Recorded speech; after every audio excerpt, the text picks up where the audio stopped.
ओ हाँ जी गाइस, आप सभी तो मुझे जानते ही हो कि मेरा नाम है उदय और मैं रहता हूँ इंदौर में। मैं करवाता हूँ डॉग ट्रेनिंग, डॉग वॉकिंग।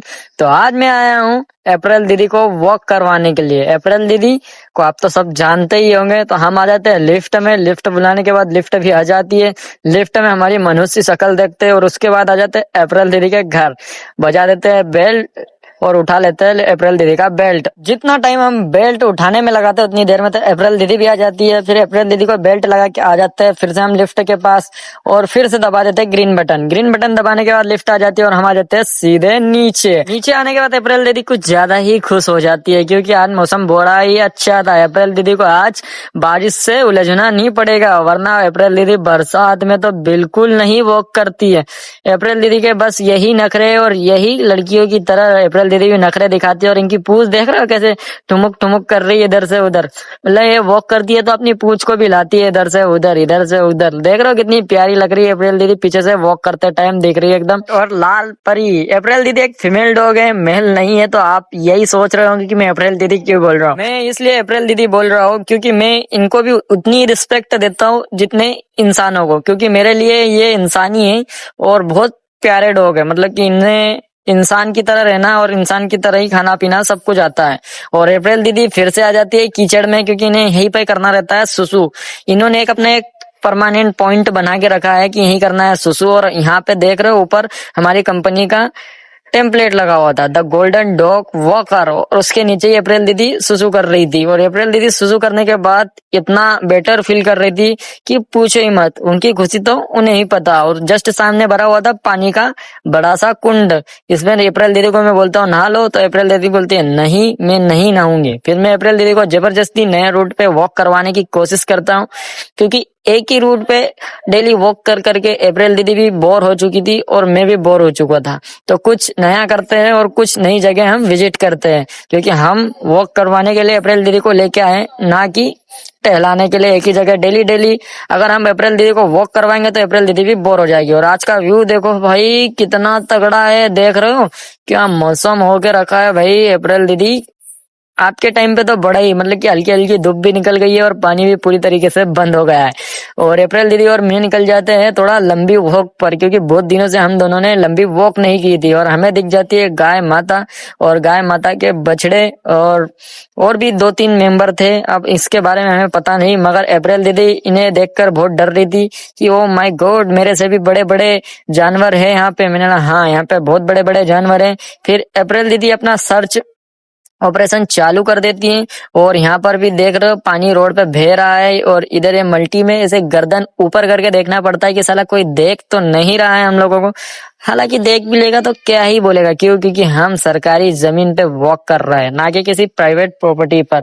और अप्रैल दीदी बड़ी ही खुश है, बड़ी अच्छी है। और अप्रैल दीदी ने थोड़ी तारीफ क्या कर दी, अप्रैल दीदी ने यहीं पे पोटी कर दी है। कोई दिक्कत नहीं अप्रैल दीदी, मैं तुम्हारे साथ हूँ। अप्रैल दीदी पोटी करने के बाद ऐसे रिएक्ट करती है जैसे कि उन्होंने कुछ किया ही नहीं। यहाँ तो मेरे को उदय जबरदस्ती लेके आता है, ऐसी रिएक्ट करने लग जाती है। फिर हम अप्रैल दीदी को छोड़कर आ जाते हैं लुआन दादा के पास। और लुआन दादा हमको देखकर किस तरह चिल्ला रहे थे आप भी सुनो इनकी आवाज।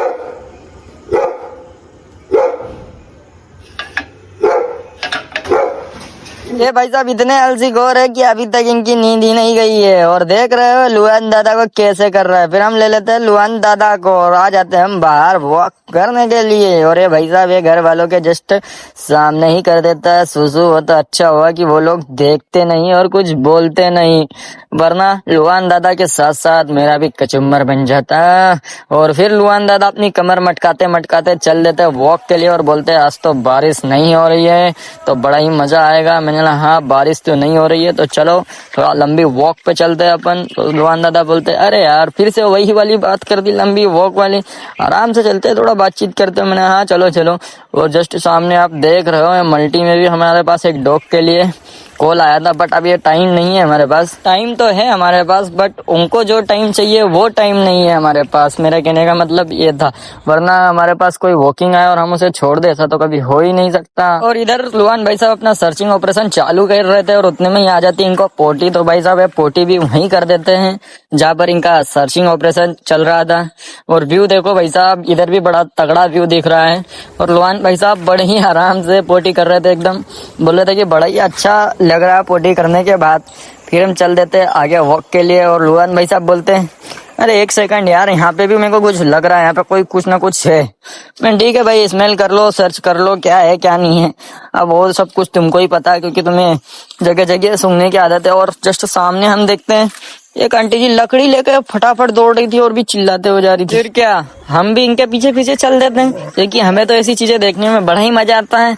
और हम इनकी लड़ाई देखने के लिए इनके पीछे पीछे जा ही रहे थे, तो हमें जस्ट सामने दिखा कि ये तो इनकी बकरियों को मारने के लिए जा रही, मतलब कि बेजुबान जानवरों पर अत्याचार हो रहा है। और लुआन भाई साहब भी आंटी जी के ऊपर चिल्ला रही है कि आप ऐसे कैसे मार सकती हो इन बेजुबानों को। और देख रहे हो ये यहीं पे वॉक कर रही है, मतलब वॉक नहीं, ये लोग घूम रही है, क्योंकि इनको इन्होंने ही छोड़ा था यहाँ पे घास खाने के लिए। और ये जो बकरियां है ये इनकी है, उधर देखो। और ये बकरियां बहुत परेशान कर रही है इनको, इधर से उधर उधर से इधर दौड़ा रही है। देख रहे हो कैसे बड़ा सा डंडा लेके दौड़ रही है आंटी जी। और आंटी जी के हाथ में डंडा देखकर हमारे लुआन भाई साहब भी डर रहे हैं कि ये मेरे को ना लगा दे डंडा एक।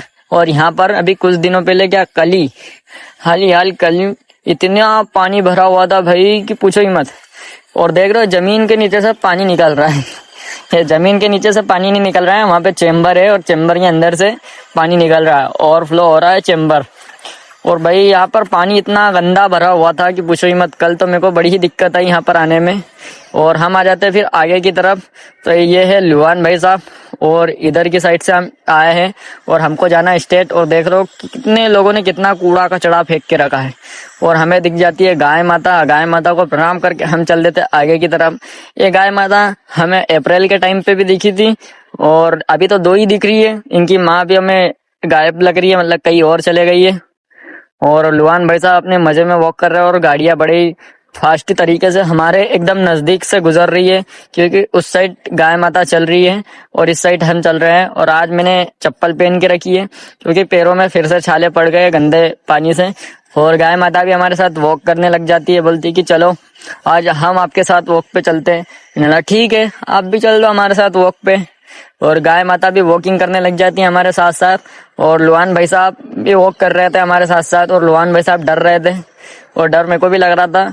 और उतने में आ जाती इनकी माँ व्हाइट वाली है, जैसा कि आप देख ही रहे हो। अप्रैल के टाइम पे भी थी। फिर लुआन भाई साहब और मैं चल देते हैं घर की तरफ, तो हमें मिल जाते हैं लुआन भाई साहब के और भी दोस्त। मगर लुआन भाई साहब फिर से वापस पलट कर इधर देखने लग जाते हैं। वो क्यों? क्योंकि जस्ट सामने गणेश जी विसर्जित करने जा रहे थे कुछ सोसाइटी के लोग, और बड़े ये ढोल ताशे और बड़े डीजे के साथ गणेश जी को विसर्जित करने जा रहे थे। आज गणपति बप्पा का विसर्जन है। पप्पा आते हैं तो खुशियाँ लेके आते हैं और जाते हैं तो सब कुछ लेके चले जाते हैं।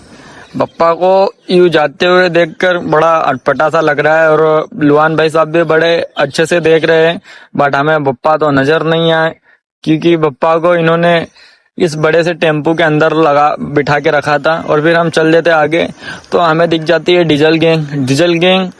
भाई साहब लुआन भाई साहब की बड़ी दुश्मनी डीजल गैंग से है। और यहाँ पर पानी में देखो कितना बह रहा है। ये डीजल गैंग और लुआन भाई का 36 का आंकड़ा है। डीजल गैंग के कुछ मेंबर लोग इधर भी है और लुआन भाई साहब बड़े चुपचाप तरीके से चल रहे हैं कि अगर मेरे को पकड़ लिया तो बहुत मारेंगे। और मैं तो बचाता ही नहीं हूँ, मैं तो पहले ही अपनी जान छुड़ा के भाग जाता हूँ। लुआन भाई साहब यही सोच रहे हैं कि ये साला उधर बहुत हरामखोर है।